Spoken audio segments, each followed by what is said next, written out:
আমরা বর্তমানে যেখানে দাঁড়িয়ে আছি এটি গাংনী উপজেলার বামুন্দি ইউনিয়নের বামুন্দি ক্যাম্পপাড়া। এখানে একজন বৃদ্ধর আগমনে যেন আনন্দ উৎসব লেগেছে।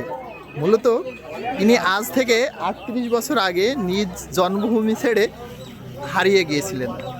পরিবারের লোকজন তাদের সাধ্য মতো সব জায়গায় খুঁজে যখন তাকে না পায় তখন পরিবারের লোকজন নিরাশ হয়ে ভেবেছিলেন হয়তো উনি আর পৃথিবীতে বেঁচে নেই। তবে সেই মানুষটি হঠাৎ আজ ৩৮ বছর পরে পরিবারের মাঝে ফিরে আসায় পরিবার সহ আশেপাশের লোকজনের মাঝে যে আনন্দ বন্যা বয়েছে সেটা আসলে বলে বোঝানোর মতো না।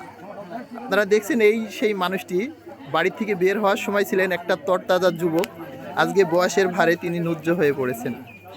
প্রায় ৩ যুগের অধিক সময় পরিবার থেকে বিচ্ছিন্ন এই মানুষটি আজকে পরিবারের মাঝে ফিরে এসেছে। আর তাকে ফিরে পেয়ে তার স্বজনেদের মাঝে যে আনন্দ উৎসব বইছে সেটি বলার মতো না। তাকে দেখতে আশেপাশের অনেকেই ভিড় জমিয়েছে। তিনি তার ৪ বছর বয়সী কন্যা সন্তানকে রেখে গিয়েছিলেন। সেই কন্যারাও তার বাবার চেহারাটা মনে ছিল না। হঠাৎ আজকে সেই মানুষটির ফিরে আসাতে এই পরিবারটির মধ্যে একটি আনন্দ উৎসব বয়ে চলছে। এই ব্যক্তির নাম জবেদ আলী, আর উনি বামুন্দির তুফাজ্জল মণ্ডলের পুত্র। মূলত উনি যখন চলে যান তখন তার বাবা পৃথিবী ছেড়ে চলে গিয়েছিলেন। তার মা বেঁচে ছিল, তার দাদিও বেঁচে ছিল।